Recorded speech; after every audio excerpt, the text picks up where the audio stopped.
কিয়ামতের 10টা নিদর্শন আছে বড় বড়, তার মধ্যে একটা হচ্ছে দাব্বাতুল আরদ, জমিন থেকে ফুঁড়ে একটা প্রাণী বের হবে। আর এখন মানুষ এগুলো বিশ্বাস করবে না আমি জানি, 2 দিন পর নাসা যখন বলবে তখন বিশ্বাস করবে। কথা কি বুঝতে পারছেন? তবে প্রাণী এই পৃথিবীর নিচে আছে।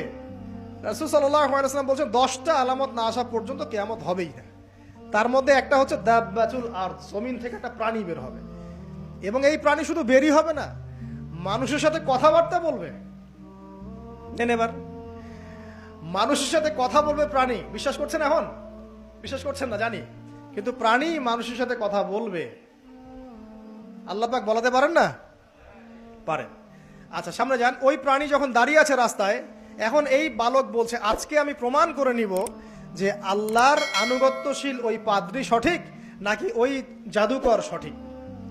এবার সে একটা ইট হাতে নিল, পাথর হাতে নিয়ে এসে বলছে, আল্লাহ তোমার কাছে যদি ওই জাদুকরের কাজের চাইতে এই পাদ্রীর কাজ বেশি পছন্দনীয় হয়, এই ইটের আঘাতে এই জন্তুকে তুমি মেরে ফেলো আল্লাহ। এ বলেছে বিসমিল্লাহ বলে পাথর নিক্ষেপ করলো, নিক্ষেপ করার সাথে সাথেই জন্তু ডেড। তখন তার আইন আল ইয়াকিন, হাক্কুল ইয়াকিন হয়ে গেল যে হ্যাঁ, আল্লাহর কাছে এই পাদ্রীর আমলই সবচেয়ে বেশি পছন্দনীয়। তার আর মনে কোনো সংশয় থাকলো না। কিশোর মানুষ না, কতটুকুই বা বোঝে, বোঝেন নাই? এবার তার মধ্যে একটা ইয়াকিন চলে আসলো এবং সে পরিপূর্ণ মুমিন মুসলিম হয়ে গেল। এবার যখন সে রাজ দরবারে যায়, তার কাছে পেশেন্ট আসে, মানে একজন মানুষ এসেছে, সে বলছে যে আমার চোখে সমস্যা। সে চোখে হাত দেয়, হাত দিয়ে বলে যে আপনি আল্লাহর প্রতি ঈমান নিয়ে আসেন, আমি আল্লাহর কাছে দোয়া করব, চোখ ভালো হয়ে যাবে। এভাবে পেশেন্ট আসে, সে বলে আল্লাহর প্রতি ঈমান নিয়ে আসেন, আমি দোয়া করব, ভালো হয়ে যাবে। এভাবে আস্তে আস্তে তার নাম এবং খ্যাতি ছড়িয়ে পড়তে লাগলো।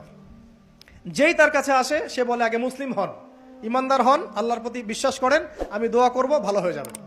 চোখ অন্ধ ভালো হয়ে যাচ্ছে, কুষ্ঠরোগী ভালো হয়ে যাচ্ছে, হ্যাঁ, প্যারালাইজড রোগী ভালো হয়ে যাচ্ছে, আলহামদুলিল্লাহ। নবী ঈসা আলাইহিস সালাম এমনটা করেছিলেন না? আল্লাহ পাক চাইলে করতে পারেন।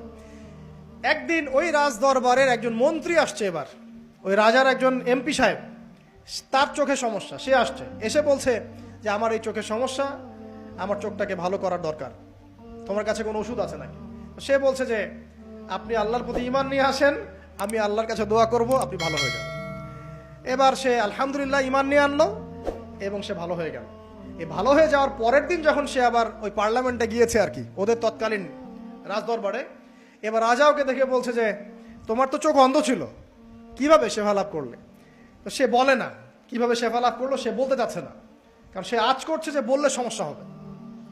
তো এক পর্যায়ে তাকে খুবই পিটুনি দেওয়া হচ্ছে, রিমান্ডে নিয়ে গিয়ে কঠিন মাইট দেওয়া হচ্ছে। এক পর্যায়ে সে মারের যন্ত্রণা সহ্য করতে না পারে বলে ফেললো যে ওই বাচ্চা, তার কাছে গিয়ে আমি আরোগ্য লাভ করেছি এবং সে আমাকে বলেছে যে তার রবের প্রতি ঈমান নিয়ে আসতে, তাহলে আমি শেফা লাভ করব। এই বাচ্চা এখন বলছে ফেরাউনের মতো যে আয়না রব্বুকুমুল আ'লা, আমি তো তোমাদের রব। নমরুদের মতো আমি তো তোমাদের রব, ঠিক আছে, আমি ছাড়া তোমাদের কে রব আছে? আমি তো জানি না যে আমি ছাড়া তোমাদের কোনো ইলাহ আছে। এবার এই লোকটাকে হত্যা করা হলো, এই এমপি সাহেবকে হত্যা করা হলো, বিকজ সে ঈমান নিয়ে আসে। এবার সেই বালককে ডেকে আনা হচ্ছে, বলা হচ্ছে বলো তুমি নাকি তোমার রবের নাম দিয়ে মানুষের ট্রিটমেন্ট করা শুরু করেছো। তখন সেই বালক বলছে হ্যাঁ, আমি এক আল্লাহর প্রতি বিশ্বাস করি এবং তার রাসূলের প্রতি বিশ্বাস করি, তার প্রেরিত আসমানি কিতাবে বিশ্বাস করি। এখন রাজা বলছে আমি ছাড়া তোমাদের কোন ইলাহ আছে আমি তো জানি না। এই সৈন্যবাহিনী শোনো, এই বালককে ধরো, ধরে নিয়ে গিয়ে উঁচু পাহাড়ে নিয়ে যাও, ওখান থেকে ফেলে দাও। কথা বুঝতে পারছেন? এবার তাকে নিয়ে যাওয়া হলো, ক্রস ফায়ার দেওয়া হবে, এবার উপরে নেওয়া হয়েছে, একদম পাহাড়ের উপরে। এবার ওই বালক উপরে উঠে একটা দোয়া করছে, এই দোয়াটা সবাই শিখে নেন।